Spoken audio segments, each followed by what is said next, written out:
Bienvenue sur Contact Pro Live, deuxième partie de notre émission d'aujourd'hui, où nous avions dit que nous parlerons de... Nous avions commencé par parler de la psychose, de l'atmosphère de Beni. Je vous parle ici parce que j'ai des informations exactes de nos vaillants, de nos frères qui sont sur terrain, et de nos vaillants combattants aussi qui sont dans l'armée congolaise. Et ce sont nos frères qui nous disent jamais, écoutez, c'est ceci, voici aujourd'hui ce qui s'est passé, voici ce qui se passe sur le terrain. Nous avons des informations sur ce qui se passe chez nous. Dans cette partie de la deuxième partie, nous allons parler exactement de l'armée. Mapinga Nabiso. Naebsa Kibino na pesaka titre à liboso na lobby que non de faux victoires de l'armée congolaise sur le terrain. Des faux victoires de l'armée congolaise sur le terrain. Comme disait le titre, je le répète encore une fois de plus, où est-ce qu'on en est aujourd'hui? Lelo et Toza Wapi. Est-ce que tu continue que non, nous avons vaincu l'ennemi? Ou bien nous avons fait l'avancée de l'ennemi? On a oublié carrément, on ne connaît pas l'ennemi. On n'a pas eu le temps de lire l'ennemi, on n'a pas eu le temps de connaître exactement cet ennemi que nous combattons. L'armée devrait faire une étude approfondie de ce phénomène ici. Et c'est très facile. Ces gens-là ne sont pas loin. Je vous ai toujours dit que les ADF ne sont pas ces ADF venant de l'Ouganda ou quoi que ce soit. Parfois, quand ils arrivent dans un village, ils se camouflent. Ils commencent à parler des langues que vous ne comprenez pas. Mais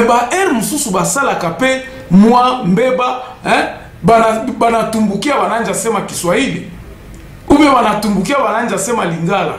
Il arrive que ces gens-là les entendre parler les lingala. Et zalakaer moko bazo kosa batu, bazo loba na balangue moko pour que la population ne comprenne pas. Ils font comment? Leur mode d'opération c'est que ceux qui bazan a besoin ya kobomate ou bien bazan a besoin ya mission ya koboma ou bien bazan a besoin ya ba kisu bien bazan ba ekoloba kozwa ba biloko moko ba ekoyiba. Et qu'il se trouve que mission ekei et que nandenge amabe mutumoko asi alobi que ba remarquer que non ba villageois ba yebi bango que oh ça va faire de ces ils vont tuer. C'est comme ça qu'ils opèrent. Alors nos frères de ces na kati armée na biso ba yebi des vaillants soldats, des enfants du Kivu qui sont dans l'armée, qui nous disent que non vieux Batouana baza musikate, c'est parmi nous. C'est parmi nous. Il y a des commandos qui sont parmi nous et qui exécutent ces missions-là. Tangozo kende kuna bakoye bisayo te ou bien okomitu naka okomikutaka keno aussi okoti na opération papa bakoye bisoke awa estozo kende kobomaneti ba rebelle mokoboy. Vous comprenez? Les caporaux ou bien les soldats congolais se trouvant dans ces élites-là qui vont faire des opérations, ils vont se retrouver que non. Famille, hein, on dit que non, tokeko lukaba adef moko baza awa. Et ils pensent qu'ils vont tuer les gens. Et ils pensent qu'ils vont tuer l'ennemi. Et ils savent qu'ils vont faire les choses de l'ennemi. Mais en arrivant là-bas, c'est autre chose. Mais ils ont des instructions très précises que Koloba Makambote. Soko Meki, tu risques d'aller se retrouver parmi les gens.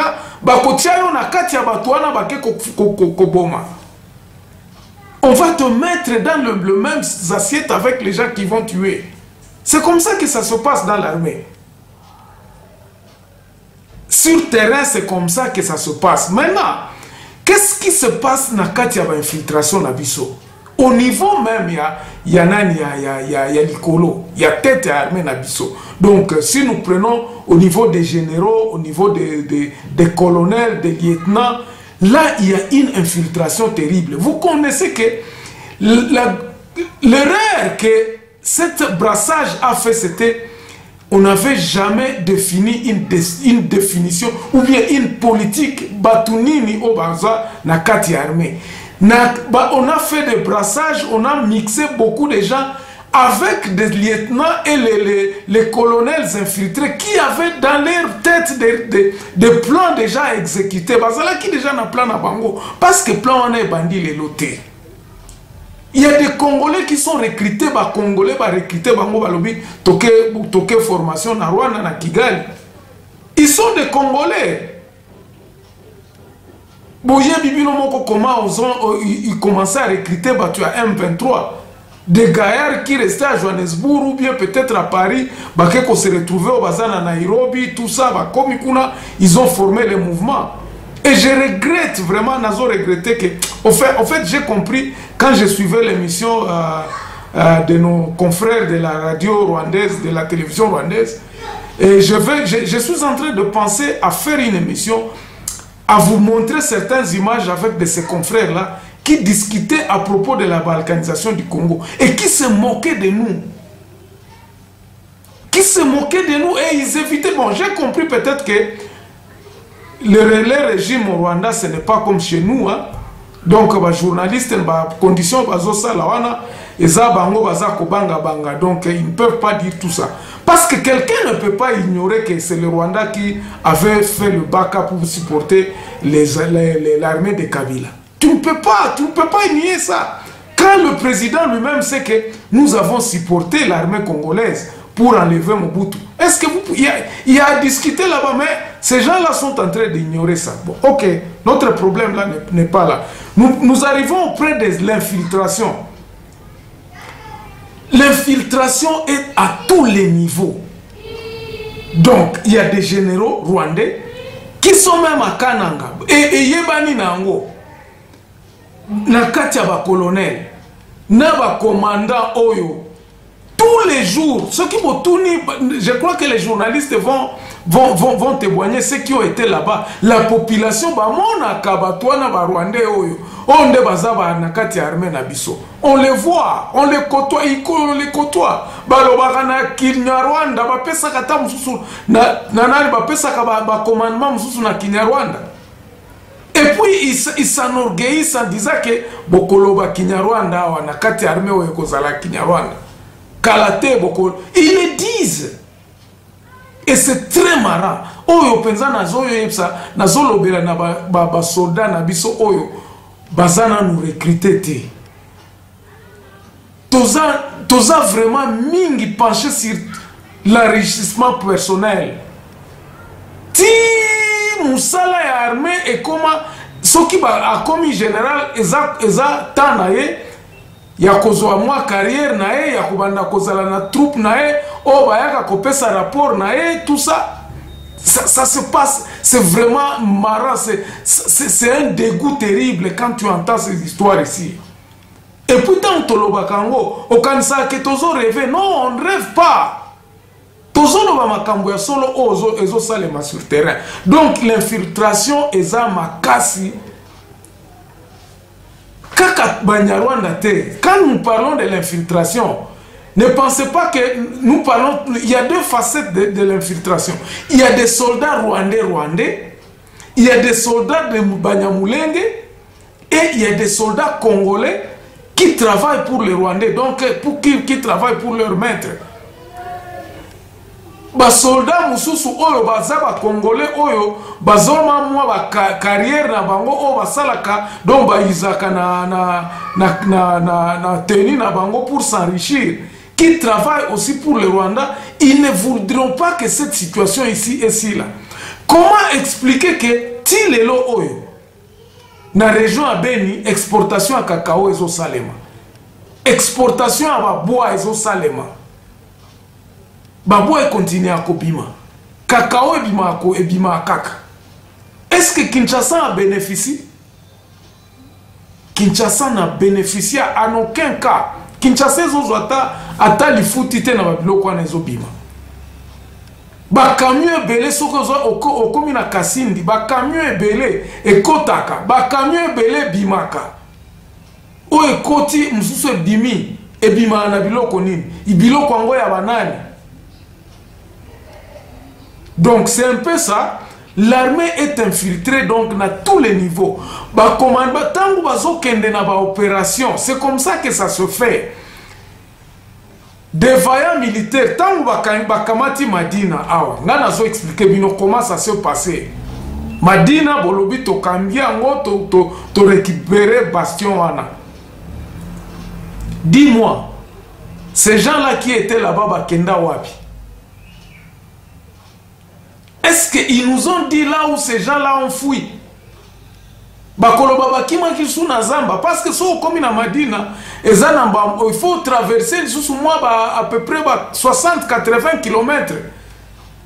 160 à 180 km avant comme na frontière à Ouganda. Est-ce que boyoka que na frontière à Ouganda batu ba traverser ba kota na Ouganda? Est-ce que boyoka que batu mususu ba compte ndenge babandeko armée à Kabila le père tangu bazako chasser ba FDLR tangu ba lobby batu baketi batu bazoki mati ba tingitingi ti bazoko tati ba kisangani boyoka ki mouvement batu bakenda ikuna.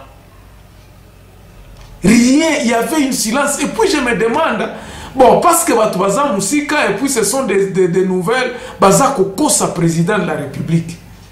Batu combien oyo bazalaki na Madina keno batu oyo bazalaki awa soko tali place au balobi ezalaki bastion ya ADF nalu. Je crois que quand on parle d'une bastion bolunge beaucoup ta place oyo batu babande ko s'organiser ba minduki na bango babande ko lamba nini mais eza zamba. Et comment ce genre de rebelles ont des face na armée congolaise? Ils ont manqué à organisation, ils ont sa population, ils ont sa biso, ils ont sa bateau bazana Kinshasa. Et c'est ça la trahison, même ya batu oyo ya bao bazana kati armée. Et ça trahison moko munene parce que vous ne faites que dire des mensonges. Bon, maintenant que vous aviez dit que bon récupérer yango, mais bazo betabino na benité. Je ne vous avais pas dit ici que bazako bini sabino.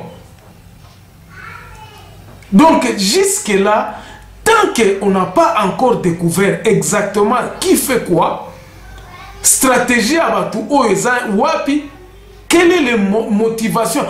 Parce que botuna ki ba journaliste na ba reportage na bino na Bosolo na Congo na Bosolo na politique na Congo bes. Vous étiez là-bas, vous aviez posé la question batouana motivation na bango ezani.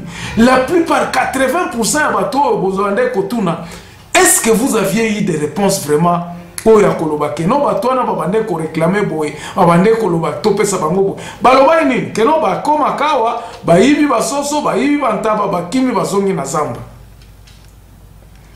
na kati ya armée oyo bazako bunda ezana ba élite ezana ba benga bango na ebite soki ba peloton bien banini o basala ka ba opération batu mususu bakendaka ba blongwa ba kei bamususu batikali selon plan militaire nenge salemaka na ebisaki bino ke babeta na kamasasi parce que bazo communiquer na ba Motorola ba okoma kuna basali ba babi ba bolongwa kuna siko biso batotikali awa to bandiko beta masasi pam o to kimisi bango bokomi pe wana boye batwana pe bazongi bakoti na ran. Donc c'est vraiment bazako kosa biso et nous avons le devoir de dénoncer ceci. Nous avons le devoir à dénoncer en haut. Bolo boka ni sate que non biso bato tozali banda toyebi makambo ezo salemate. Non, ces gens-là sont en train vraiment de nous salir bazako sala ba makambo wana plan na bango oyo bayebi eza malheureusement pour eux le Congo est uni et indivisible. Mutuana même ata koko wana yebi ke biso capitale na biso eza Kinshasa.